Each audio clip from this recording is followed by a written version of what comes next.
Hey guys, it's day 17 of 25 for my 25-day challenge, and I really hope that people are getting some use out of this information that I'm sharing. And it's really helping me grow and heal myself and learn as I teach it to you guys. So I really hope that people are getting value from this. Today we're going to talk about this, why we do what we do in life. And what that boils down to is what's called basic human needs psychology. We all have basic human needs that we have to fulfill in life, and we'll do whatever we need to fulfill these human needs. There's really three different ways that we can fulfill these needs.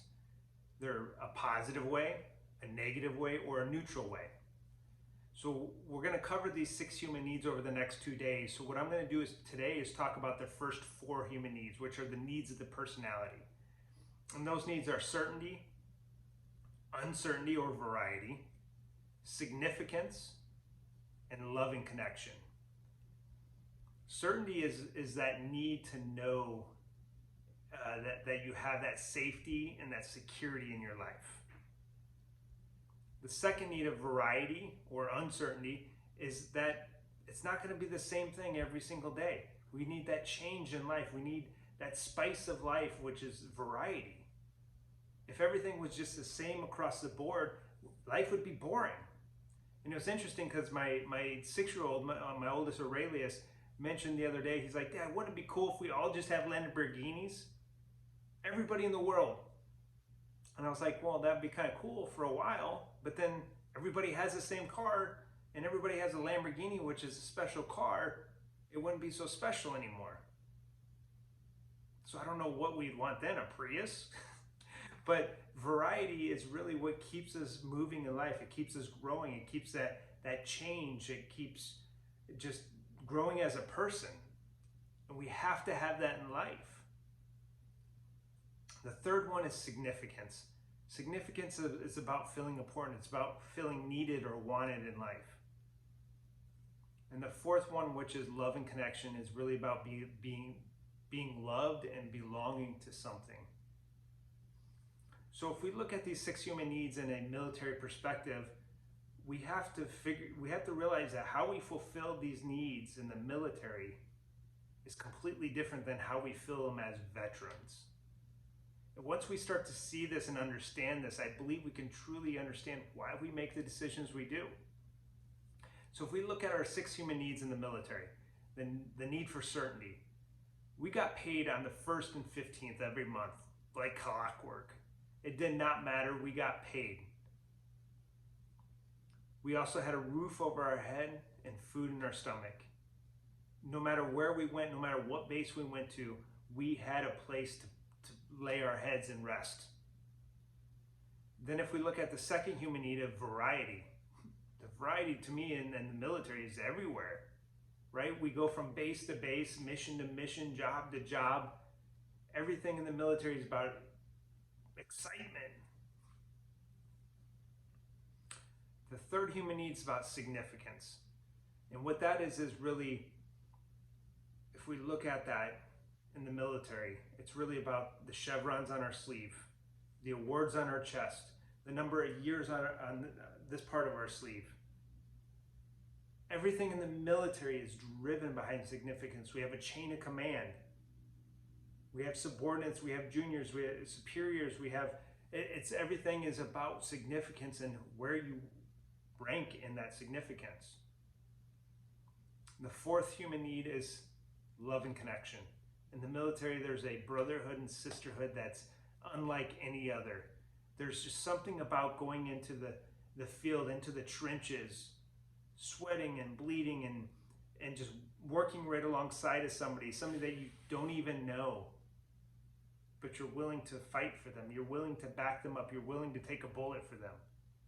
There's something about that connection and that sense of family that we get in the military that's like no other. As we leave the military, a lot of that changes, right? We don't have that certainty that every 1st and the 15th we're going to get paychecks, right? We can get fired for no reason in the civilian world. It's not like we have that certainty that we have to go through all this captain's mass and everything before we get fired. The variety. we lose a lot of that variety in life, right? We don't go moving around everywhere unless you choose to. Nobody's telling you what to do or where to go.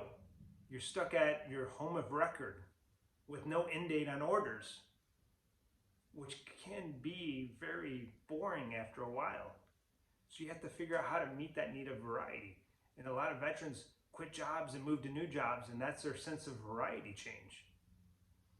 Significance in the civilian life as a veteran, once we took off that uniform and we no longer had that identifying awards to our chevrons on our arm and everything else, we walk around and nobody knows anybody from me from anybody else. Somebody that served in a combat zone to somebody that just never served at all. We became just the same as everybody else. We lose that significance, we lose that identity when we take off that uniform. And fourth, we lose that family, right? Obviously, we still have our family, your siblings, your parents, your maybe kids and wife if you have them, or spouse. But that sense of family and belonging in the military is a lot different. So what we have to do is figure out how to fulfill these human needs in a different light. And remember, we can fulfill them in positive ways, negative ways, or neutral ways. So it's important to know how we're fulfilling these. We can fulfill all these needs with states of being with depression. We can fulfill these needs with drugs and alcohol. Obviously, these aren't positive ways to fulfill them, but they're ways to fulfill them. So what we need to do is evaluate how we are fulfilling our needs and fulfill them in a more empowering and better way. Today, I want to recognize one of my other board members. He's the chair of Veterans Breakthrough, Dr. Robert Lieske. His story is, he was a Maricopa County Sheriff, I believe it was, after high school, or right after high school. And then he decided he wanted to join the Marine Corps. After 4 or 5 years in the Marine Corps, he got out and went to school to become a doctor. He's a naturopathic doctor, which to me, it's almost like I look at what they do as a different light than normal doctors, because they really believe in that natural medicine. How do we take care of your health in a way that's healthy, right? Not just feeding you prescription drugs and pills and saying, here, this will take care of this. By the way, here's another pill or drug that will take care of the side effects of that drug. He cares about your actual health and what you're doing to make your health better. So for us to have him on the board of directors, it is a complete honor to have him there. And he's also teaching in our Veterans Breakthrough courses, and he's teaching about health and the importance of sleep and stress and worry, and to understand the different ways that the biochemistries work in our bodies. But this is so important because it's not about just being healthy, right?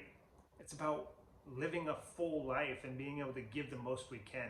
It's about being there for our kids, our grandkids, and hopefully even our great-grandkids. So we're honored to have him on board, and I'm just going to go ahead now and knock out those push-ups. Thank you for listening.